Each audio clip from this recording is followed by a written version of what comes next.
true. I mean, when Goggins lived with me, his rule was we had to do something every day that sucked. That was his rule. He's the master at that. Yeah, tell me about it.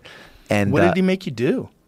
Every day sucked. He didn't tell me that we're going to do that 5 times a day. That, you know. No, I mean, I remember one day, well, the first thing we did was he came and he wanted to see how many pull-ups I could do so he could map out the month. He lived with me for a month.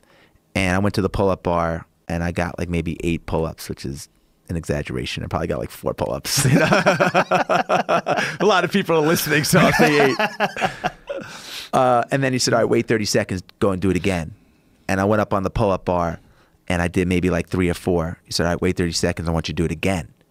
And I got up on the pull-up bar and I did maybe like 1 kipping, you know, getting my damn chin over the bar barely. And I dropped down, I was all jacked up, and I said, all right, well, what's next? He said, well, what's next is we're not leaving here until you do 100 more.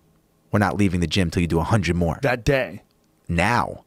Like right now. Right now. So you had done like, 7. I did like probably 7 or 10, and I was like, man, Goggins, that's impossible.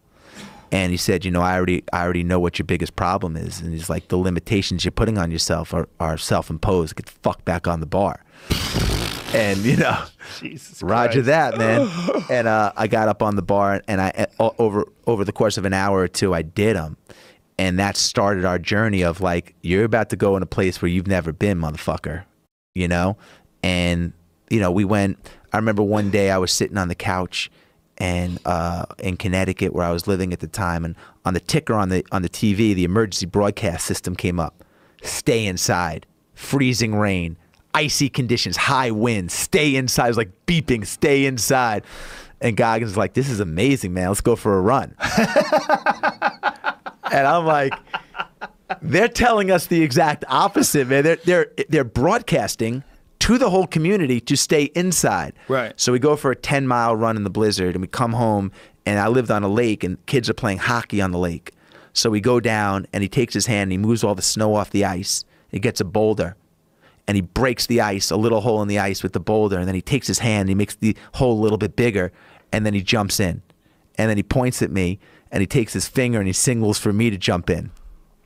I'm not going in the fucking freezing cold water, because my mother told me as a kid in Long Island, don't go anywhere near the frozen water. If you fall in, you have like a minute, you know? Right. He's bathing in it.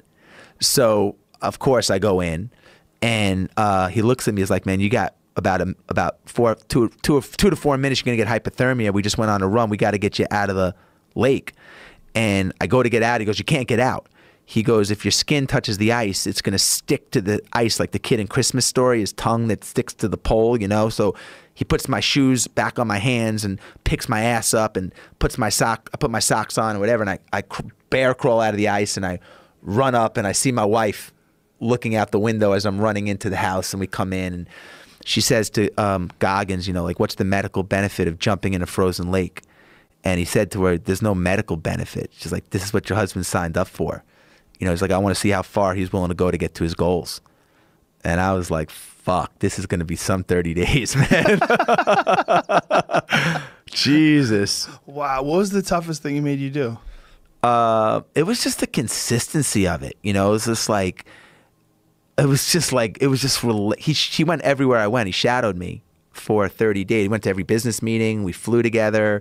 He lived, with my wife and I. Did you think, like, what the fuck did I sign up for? This is back in 2010. So this is, yes, I did. I was. And the book came out 2 years ago? No, I waited 5 years. I didn't, expect it to ever be a book. It was just like, at all. There was no book being discussed. I kept a little blog about it, So why'd you do it?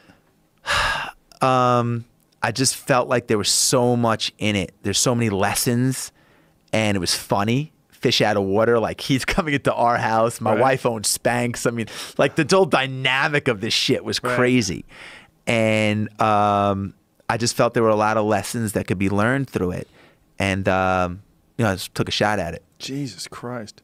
Yeah, he's a maniac. When he did the podcast, I got here, he showed up super early. And when I got here, he was already with his shirt off doing chin-ups.